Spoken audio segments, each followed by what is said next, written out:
Graça e paz, meus irmãos. Deus abençoe a cada um dos amados.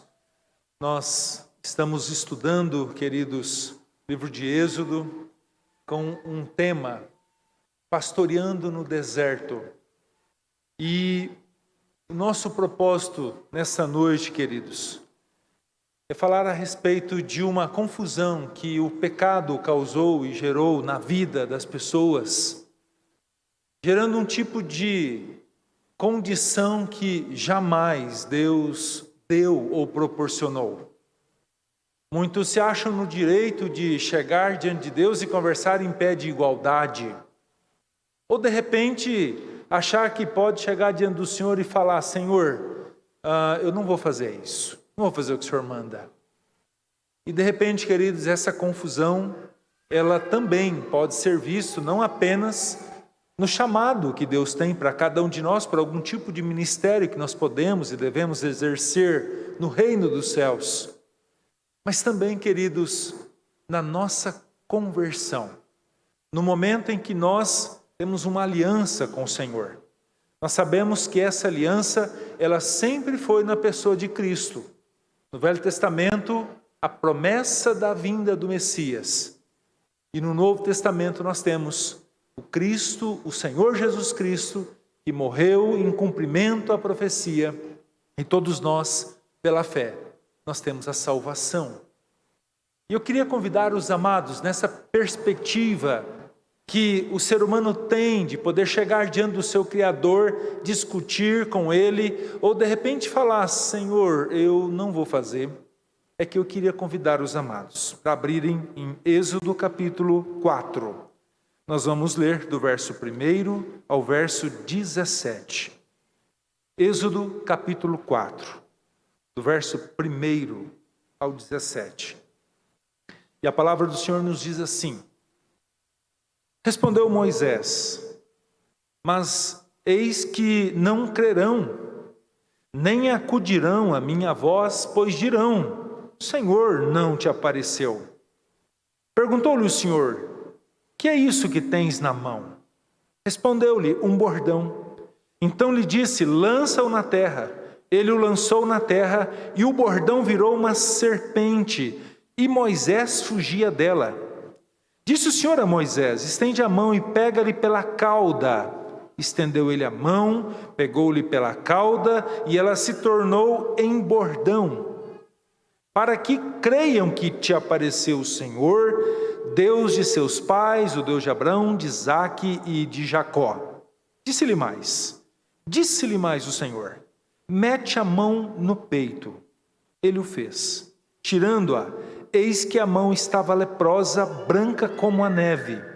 Disse mais o Senhor: torna a meter a mão no peito. Ele a meteu no peito novamente, e quando a tirou, eis que se havia tornado como o restante de sua carne. Se eles não te crerem, nem atenderem à evidência do primeiro sinal, talvez crerão na evidência do segundo. Se nem ainda crerem mediante esses dois sinais, nem te ouvirem a voz, derrama das águas do rio, e as derramarás na terra seca, e as águas que do rio tomares, tornar-se-ão em sangue sobre a terra. Então disse Moisés ao Senhor: Senhor, eu nunca fui eloquente, nem outrora, nem depois que falaste ao teu servo, pois sou pesado de boca e pesado de língua. Respondeu-lhe o Senhor: quem fez a boca do homem? Ou quem fez o mudo, ou o surdo, ou o que vê, ou o cego? Não sou eu o Senhor?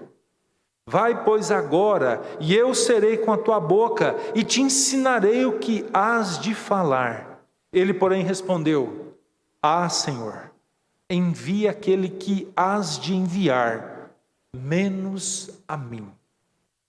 Então se acendeu a ira do Senhor contra Moisés, e disse: Não é Arão o levita teu irmão? Eu sei que ele fala fluentemente, e eis que ele sai ao teu encontro, e vendo-te, se alegrará em teu coração. Tu, pois, lhe falarás, e lhe porás na boca as palavras. Eu serei com a tua boca, e com a dele, e vos ensinarei o que deveis fazer. Ele falará por ti ao povo, ele te será por boca, e tu lhe serás por Deus. Toma, pois, este bordão na mão, com a qual hás de fazer os sinais. Vamos orar. Pai, nós estamos diante do Senhor e nos alegramos imensamente, ó Deus, por termos a liberdade, como o pastor Marcos Agripino disse, em muitos lugares isso não acontece. E nós somos um povo privilegiado, porque não apenas temos a liberdade de culto, mas também temos a palavra do Senhor traduzida para a nossa língua. E nós podemos aprender do Senhor. A gente pode conhecer a Tua boa, perfeita e agradável vontade. E nesta hora, Senhor, quando vamos meditar nas Sagradas Escrituras, edifica a Tua igreja, Senhor. Traz direção ao Teu povo, ensina-nos, abre o nosso entendimento para a mensagem que desde a primeira hora deste culto o Senhor tem a nos ensinar. Pai, em nome de Jesus, nós nos colocamos diante de Ti e pedimos a Tua bênção. Em nome de Cristo Jesus. Amém. Meus irmãos, obedecer ao Senhor talvez seja uma das condições primordiais, não apenas para aquele que exerce um tipo de ministério dentro de uma igreja, e aqui eu explico, seja um pastor, seja um presbítero, um diácono, um missionário, um dirigente de louvor, um professor de escola bíblica.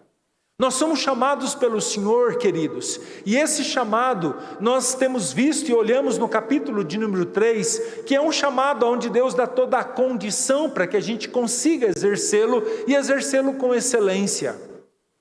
Não apenas isso, esse chamado se confunde também com o chamado à conversão, que também implica em obediência. Onde o Senhor nos diz que velhas ou que atitudes contrárias à sua palavra devem ser deixadas de lado.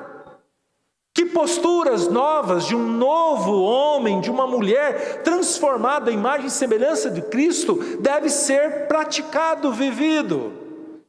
O texto que nós acabamos de ler, meus queridos irmãos, faz parte de algo que começou no capítulo 3, quando o Senhor, Ele se manifesta a Moisés através de uma sarça. A Bíblia fala que Moisés pastoreava o rebanho do sogro dele, e aqui, queridos, estamos falando daquele período dos 40 anos aonde ele fica no deserto, depois de fugir, de ter matado um egípcio lá no Egito. E ele tinha antes disso passado também 40 anos no deserto, desde que foi tirado das águas do Nilo e criado como aquele que seria o sucessor de Faraó. E é nesse contexto do final dessa segunda quarentena de anos, é que o Senhor chama Moisés. E a gente observa no capítulo 3, queridos, que esse chamado acontece de uma maneira que, com certeza, quando Moisés soube que existia uma sarça que se queimava e não se consumia, ele vai até lá. E ao chegar, queridos, ele é chamado pelo Senhor. E o chamado do Senhor consistia que ele deveria sair daquela condição de pastor de ovelhas e ser um instrumento do Senhor para libertar o seu povo que há anos sofria como escravos no Egito. Se você olhar o capítulo 1 de Êxodo, você vai perceber que por um dado instante o povo de Deus, da descendência de Jacó, teve um período de bonança. Mas depois, queridos, com medo desse povo crescer, como de fato cresceu, eles começam a oprimir esse povo do Senhor de tal maneira que a ideia era para que eles não crescessem ou procriassem tanto. Mas deu tudo errado. E aí vem, queridos, a matança das crianças E é nesse contexto do capítulo 2 que Deus prepara aquele que seria o seu instrumento para libertar esse povo cativo. No capítulo 3 ainda, o Senhor especifica de maneira muito clara. Ele diz: eu vi o sofrimento desse meu povo, eu vi a aflição que esse povo se encontra, eu ouvi o clamor deles chegou até mim e resolvi ir até eles, com esse propósito de libertá-los. Meus amados irmãos, e ao mesmo tempo que Deus especifica tudo aquilo que aconteceu, nós temos a ordem: vai lá e liberta o meu povo. Meus amados, essa missão não era uma missão simples, não era uma missão tranquila. Nós estamos falando de um pastor de ovelhas, que é chamado por Deus para libertar cativos de uma nação que naquela época era simplesmente a nação mais poderosa que existia na terra. O Egito, ele alavancava, ou ele abria suas fronteiras com suas conquistas através dos seus exércitos, e Moisés sabia disso. Moisés tinha consciência, ele conhecia muito bem o Egito. E diante talvez dos medos que ele tivesse naquele instante, ele então cria alguns obstáculos para obedecer ao Senhor. E é observando esses obstáculos, queridos, que se dá a mensagem dessa noite. Num primeiro instante, queridos, depois de ouvir sobre a sua missão, Moisés diz o seguinte no versículo 11 e 12, eu queria que você acompanhasse na sua Bíblia. Ele diz o seguinte: eu sou insignificante, eu não tenho condições alguma de realizar essa missão. O verso 11 do capítulo 13, ele enfatiza: então disse Moisés a Deus: quem sou eu para ir a Faraó e tirar do Egito os filhos de Israel? Eu sou um velho de 80 anos, eu sou um pastor de ovelhas, nunca peguei em armas, nunca fiz parte, nunca fui treinado por um exército. Libertar um povo escravo, a mão de obra gratuita deles. Como assim? Moisés apela para a sua fraqueza, para a sua incapacidade, e diz: eu não dou conta de fazer o que o Senhor quer. Sou fraco. Meus amados irmãos, entra o verso 12, onde o Senhor faz o que? Ele trata dessa objeção. E ele diz claramente no início do verso: Moisés, eu serei contigo. Eu sou suficiente. Você não tem poder algum, de fato você é fraco, mas eu tenho. E agindo eu, quem impedirá? Quem poderá livrar alguém da minha mão? Diz o Senhor num outro texto.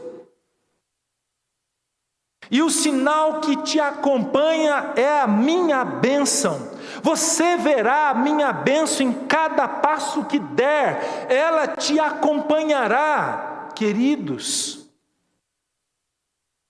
Seria mesmo com muito poder que aquele povo seria liberto. E Deus enfatiza isso no verso 20 do mesmo capítulo 3, onde ele diz: estenderei a mão e ferirei o Egito com todos os meus prodígios.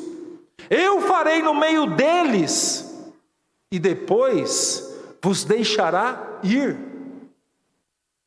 Sabe, meus irmãos, nós olhamos para as 10 pragas e a gente fica imaginando, principalmente quando houve dias onde o sol não saiu, onde tudo virou trevas, onde aquele breu, aquela escuridão que causa medo, e de fato causou, aquilo era manifestação, era um terror, era a ira de Deus se manifestando sobre eles, queridos. É nesse contexto que Deus fala, é com mão poderosa, é com prodígios. Eles vão sair Deus enfatiza: se esse é o problema, a sua fraqueza, a sua insignificância, pode ir, eu serei contigo. Num segundo instante, queridos, a gente vê uma outra objeção. Quando Deus fala para ele ir, ele não apenas fala da sua insignificância, Deus trata dela, mas ele diz assim: mas Senhor, todo Deus tem um nome. Qual que é o teu nome? Certamente Moisés sabia que quando ele fosse lá conversar com o faraó ia perguntar: você vem em nome de quem? Quem quer que eu deixe o meu povo ir sacrificar no deserto o caminho de 3 dias, adorar o nome do Senhor? Qual Deus deve ser adorado no deserto? Era primordial, querido, saber de quem se tratava. E isso é um detalhe muito significante para a época, porque o próprio, ou somente o nome do Senhor, quando era enfatizado, já causava um medo em quem ouvia. Vamos pensar, queridos, que eles pegassem um deus da mitologia grega, diante da pergunta de Faraó, quem é que está mandando, e ele dissesse: quem manda é o Deus, é o Zeus, o Deus do Olimpo. O povo já tremia na base. Ou de repente, Poseidon, o Deus dos mares, está mandando tirar. Já seria algo que certamente, queridos, ia meter um terror ali. Mas o que nós temos diante dessa fala é o Senhor chegando para Moisés, no verso 14 do capítulo de número 3, ele diz: você vai lá e você vai falar para os egípcios e para Faraó que quem está te mandando é o eu sou o que sou. O eu sou, diz o final do verso 14, me enviou a vós outros. Queridos, o que significa isso? Antes da gente olhar o significado, eu fico tentando imaginar Moisés dizendo: quem mandou foi o eu sou o que sou. Eu fico imaginando a cara do faraó. Moisés, que trocadilho de pronomes é esse? Que conversa é essa? Está ficando doido? Meus irmãos, o que Moisés estava dizendo, o que Deus mandou ele dizer a respeito do eu sou o que sou, significando o Deus que estava enviando, era um Deus que não foi criado pelas mãos humanas, não foi inventado pela loucura insana da humanidade. Esse grande eu sou, ele sempre existiu. Esse eu sou significa que ele não precisava de coisa alguma para continuar a existir, ele era autossuficiente. Eu sou significa que esse Deus tem todo o poder e não há limites para o seu agir. É isso que você vai falar para o faraó. E para os hebreus você vai falar o seguinte: quem me enviou é o Deus da aliança, é o Deus de Abraão, o pai Abraão, o Deus que chamou Abraão lá em Ur dos Caldeus, que direcionou ele até a terra e fez uma aliança com ele dizendo: tudo aquilo que você está pisando será seu e da sua descendência, eu serei o vosso Deus e em ti serão benditas todas as famílias da terra. É o Deus de Isaac, aonde eu retifico a minha promessa, a minha aliança, dizendo mesmo, isso registrado em Levíticos 26, é o Deus de Jacó, o vosso pai, que saiu lá no período das vacas magras e vacas gordas para habitar aqui. Esse Deus tem nome, e esse Deus da aliança é que você vai falar para eles. Queridos, nesse instante, o que nós temos é uma fala extremamente significativa, onde o Senhor faz aquele povo lembrar de tudo aquilo que eles certamente, e muitos ouviam através da tradição oral de quem Deus era. Mas em terceiro lugar, nós temos uma outra objeção, a terceira objeção, agora entrando no capítulo 4. E a objeção é: Senhor, eles vão dizer que eu estou mentindo. Eles vão falar que o Senhor não apareceu para mim coisíssima nenhuma. Eles vão falar que isso é coisa da minha cabeça. Eles vão falar que eu tomei muito sol na muleira, quando eu estava cuidando das ovelhas do meu sogro lá, e eu estou aqui com essa noia. Não vou não. Não vou não.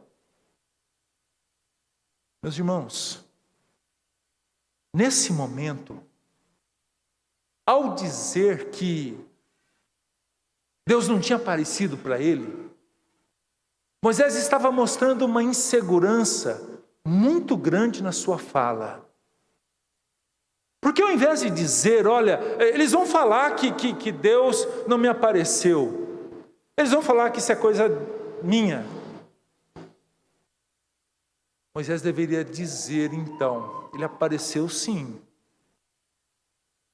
Ele veio, se manifestou através de uma sarça, e ele mandou, ele não pediu não. Ele falou, olha, o Senhor disse para deixar o meu povo embora.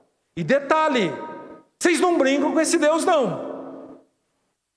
Meus irmãos, muitas vezes, quando nós somos chamados a falar, hora que exige de nós uma firmeza, hora que exige de nós um comprometimento, muitas vezes, meus irmãos,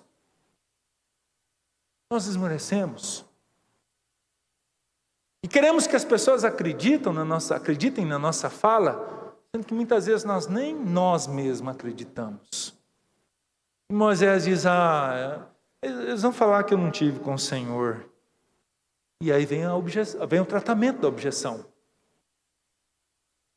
Deus cita 3 coisas para ele.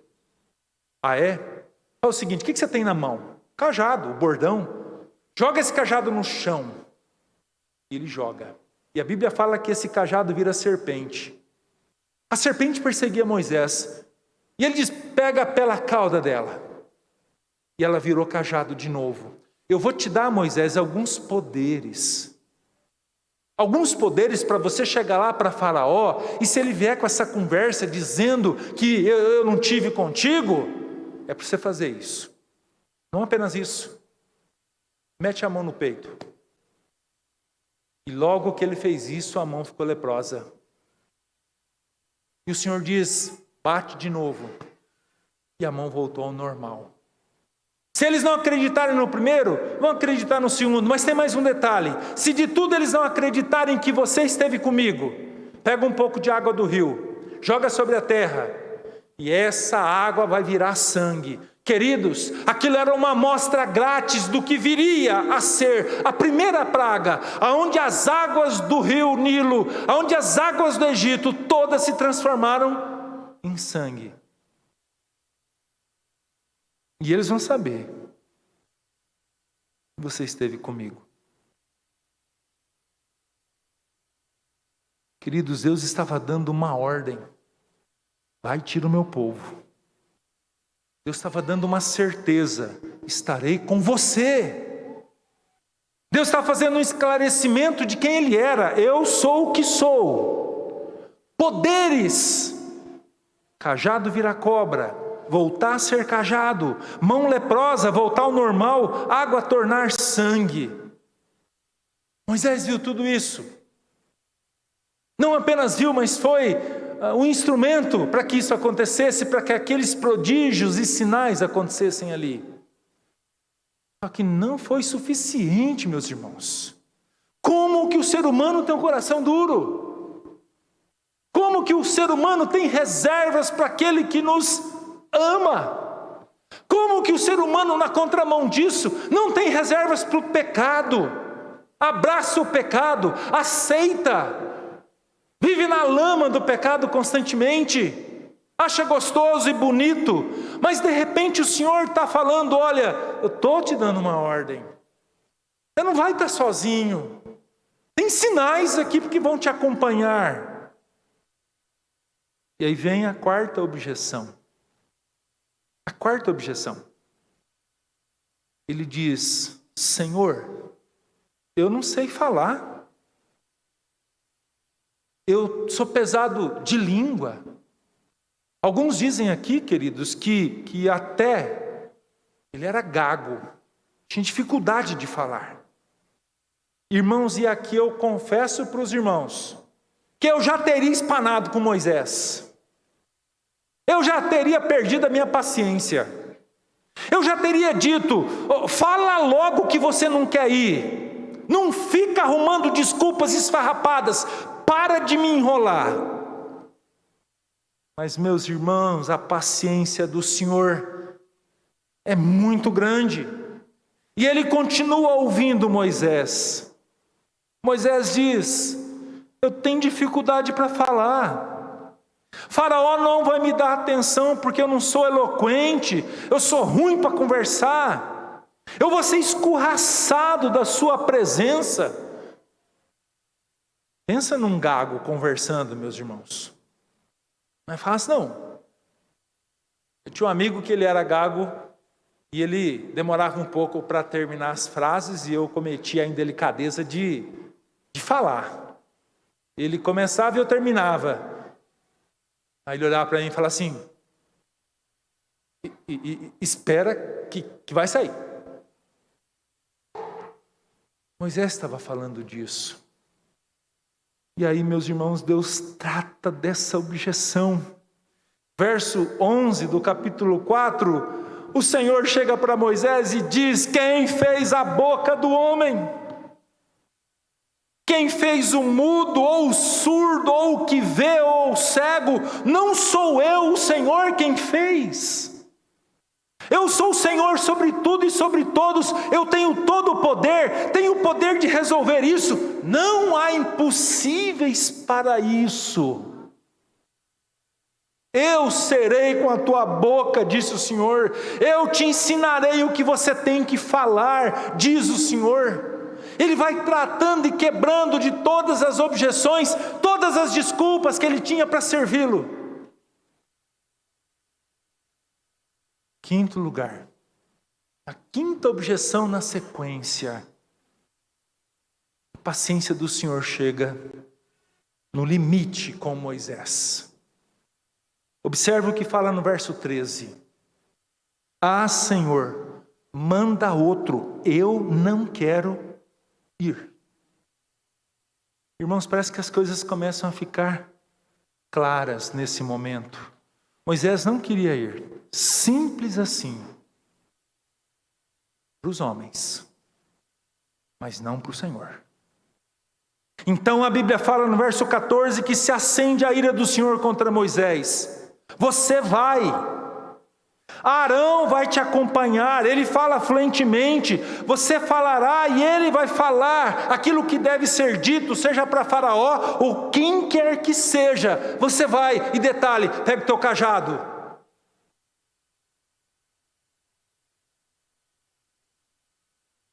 Ele vai.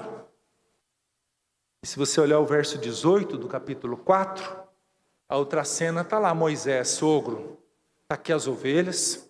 Tive uma conversa ali no Horebe, tá? E Deus falou para mim, e eu estou indo. Eu fico imaginando o sogro. Mas como assim? Você vai me deixar na mão? Você não vai me dar um aviso prévio? 30 dias para mim arrumar outro? Irmãos, aquele sacerdote Midian olhou para ele e falou assim: vai em paz. Vai em paz. E é nesse contexto, queridos, nós temos algumas lições significativas para todos nós. A primeira delas, tem muitos escravizados pelo mundo, clamando por libertação à nossa volta, e como o reverendo Marcos Agripino disse, espalhados pelo mundo inteiro, pelo mundo afora. Tem muitos escravizados pela idolatria, tem muitos escravizados pelas drogas, tem muitos escravizados pelo álcool, pela prostituição, clamando clamando por libertação, pedindo ajuda. Nós devemos considerar isso. E muitas vezes, queridos, estamos dentro do nosso mundinho, cuidando das nossas ovelhinhas, tranquilos, comendo da carne, bebendo do leite, usufruindo da lã. O que nós precisamos mais? Me envolver com gente escrava? Essa foi a postura de Moisés, e essa tem sido a postura de muitos de nós nos nossos dias. Fazemos vistas grossas, e nos trancamos no nosso mundinho, vivemos a vidinha insignificante que achamos que é boa, e nos esquecemos, queridos, que tem um Deus no céu, que nos chama para servi-lo, atender a convocação do Senhor, ir, ser bênção nas mãos do Senhor, instrumentos dele para abençoar vidas. Segunda conclusão, o Senhor continua chamando libertadores para serem seus instrumentos. Se num primeiro instante existem muitos escravizados, não apenas, queridos, em lugares distantes, mas dentro da nossa própria cidade, num segundo instante, a segunda conclusão, Deus continua chamando os seus libertadores. Existem muitos Moisés, sentado nos bancos das igrejas, acomodados, e o Senhor tem chamado dia a dia para ser bênção nas tuas mãos. Deus continua chamando como chamou Moisés, como chamou Josué, como chamou os juízes, como chamou os profetas, como chamou os reis, como chamou os apóstolos, os pastores, os missionários, os professores de escola bíblica, os contribuintes, os financiadores de missões e tantos outros, espalhados pelo mundo, para serem seus atalaias, para serem seus instrumentos de libertação. Ele continua chamando. Terceira conclusão. O Senhor tem muita paciência, sim. Porém, presta bastante atenção. Ele não aceita não como resposta. Não aceita. Às vezes nós achamos que as nossas objeções, as nossas desculpas esfarrapadas serão aceitas pelo Senhor. Nós vamos conseguir convencê-lo, ou eu digo aqui, vamos enganá-lo com as nossas falas. Não faça isso. O Senhor conhece o nosso coração. O Senhor conhece as reais intenções do nosso coração. O Senhor sabe o que está por trás de todas as desculpas esfarrapadas que nós damos, não apenas para servi-lo, mas fazermos um compromisso, uma aliança que nós temos com o Senhor. Como eu disse, queridos, no início, chamado para exercer o ministério e para a conversão, elas se confundem. E eu confesso para os irmãos que por muito tempo eu fugi de uma aliança, de um comprometimento com o Senhor. E eu falo no sentido de conversão, de batismo. Por pelo menos 5 anos seguidos, eu fiz parte de uma classe, daquela que é a de Fundamentos da Fé, qual o presbítero Marcos é professor, classe de catecúmenos, preparo para ser batizado. E chegava no final do primeiro ano, o professor, e aí, Marcos? Acho que eu não estou preparado. Segundo ano, eu sou muito novo. Terceiro ano, e assim foi, uma desculpa esfarrapada atrás da outra. Até o dia, queridos, que o Senhor mostrou de uma maneira mais dura, com a morte de um amigo, com a seguinte pergunta: onde está a alma dele? E eu fiquei perguntando, se fosse eu, se de repente eu estivesse naquele acidente, sem compromisso, sem aliança, parece que a ficha caiu. Foi o tempo de um compromisso sincero e verdadeiro com o Senhor.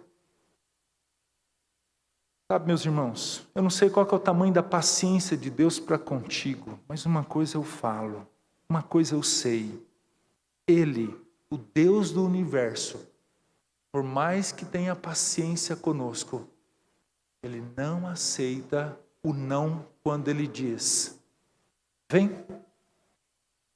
Quando Ele diz, vai. Lembram de Jonas? Deus chega para o profeta Jonas e fala, Jonas, vai para Nínive. O clamor daquele povo, um povo que não sabe discernir da mão direita da mão esquerda, um povo incrédulo, vai lá, prega para eles. Assim como muitos de nós, Jonas coloca a objeção. Como assim? Ninivitas? Esse povo é um povo cruel. Olha o que esse povo fez. Olha a história deles. Eles invadiram Israel, roubavam nossas colheitas, matavam os nossos filhos, cortavam ao meio as mulheres grávidas. E o Senhor quer que eu vou fazer o quê? Pregar para esse povo? Jamais. Ele achou que ele poderia chegar para Deus e falar assim, não vou. Como um menino birrento. É? E aí ele tem a atitude de fugir. Vai para Jope, pega um barco e vai para Tarsis, o último lugar civilizado do mundo conhecido. Essa era a proposta. Quando muitos pensam assim, que o Senhor olharia para Jonas e fala assim, que bonitinho esse menino. Olha só, ousado ele, né? Deus olha e fala bem assim, não. O Senhor humilha aquele homem. Os marinheiros incrédulos olham para um profeta e falam bem assim, o que você está fazendo? Você está fugindo? Você está louco? Lançam ele no mar alvoroçado. O grande peixe, na realidade, salva ele e leva ele para uma praia. E a Bíblia fala que Jonas faz exatamente o que Deus quis. A forma foi estranha. Eu fico imaginando Jonas cruzando as ruas, pregando com raiva. Vocês vão tudo para o inferno. Vocês tomam rumo na vida dos seis. Vocês não se arrependem, não. O peso da mão de Deus vai pesar sobre vocês. Fica imaginando ele falando isso.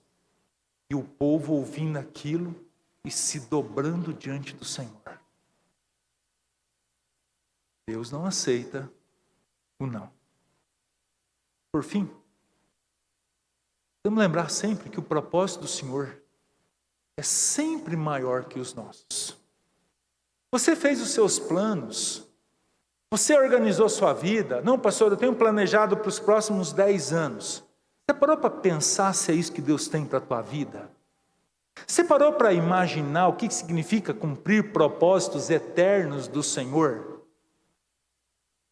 Não, pastor, não parei para imaginar. Então você começa a pensar nisso. Porque a nossa vida não cumpre os nossos propósitos, mas cumpre os propósitos do Senhor. A nossa carne pode avaliar sim o tamanho da dificuldade. E nós podemos falar, Senhor, mas como assim ir? A grande luta à nossa frente, nós podemos pensar inclusive em desistir. E na contramão dessa fala, desse pensamento humano, novamente o Senhor diz, eu serei contigo. Você não está sozinho. O Senhor diz, eu tenho um nome, eu sou eterno, autossuficiente, o Todo-Poderoso. Pode vir o exército do Egito todo contra mim, aliás, pode vir o exército de todos os países. Serão desbaratados. Não diga que você é insignificante, pois o Senhor é suficiente para todas as coisas, inclusive para te capacitar a falar bem. Moisés relutou, colocou objeções. Moisés disse que não ia. Deus precisou ser mais duro com ele. Moisés, ele representa o libertador. Mas eu te convido a olhar para aquele que Moisés representava naquele instante. O Senhor Jesus. A Bíblia fala em Lucas 22, verso 42, num pouquinho antes da traição, que Jesus se retira para orar. E Jesus tinha consciência do que ele deveria fazer, do que estava proposto para ele. O Senhor Jesus tinha consciência de que ele seria traído por um dos seus, receberia até um beijo. Jesus tinha consciência que ele seria julgado de uma maneira mais dura, terrível, enganosa possível. Ele tinha consciência de que ele deveria carregar uma pesada cruz, carregar uma coroa de espinhos, apanhar, ser chicoteado, esbofeteado nas ruas de Jerusalém. Ele tinha consciência de que ele seria pregado na cruz do Calvário. Ele teria consciência de todo o seu sofrimento. Num dado instante ele diz: Senhor, se possível, passa de mim isso. E ao mesmo tempo, ele diz: contudo, faça-se a tua vontade. Ele cumpriu fielmente um propósito. Ele foi um instrumento da nossa redenção. Pela fé nele nós temos salvação. Eu queria te desafiar a olhar para ele. Não fazer conta do que você é, do que você tem. Pastor, eu tenho muita coisa, eu tenho muitos afazeres. Não se esqueça de quem te deu esses afazeres. Não se esqueça. E quem te deu esses afazeres, te chama. Te chama para exercer um ministério. Te chama para exercer um papel missionário. Mas mais do que isso, te chama para servir a Cristo. A tê-lo como Senhor. E obedecê-lo.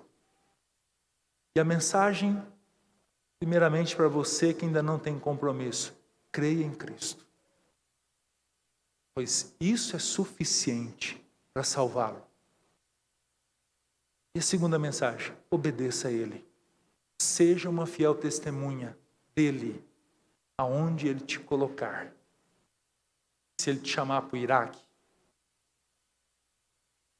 pensa bem nas objeções. Pensa bem, não é isso, pastor Marcos? Não vem falar para mim que lá tem terrorista. Porque aqui no Brasil tem. Pensa bem. E obedeça ao Senhor.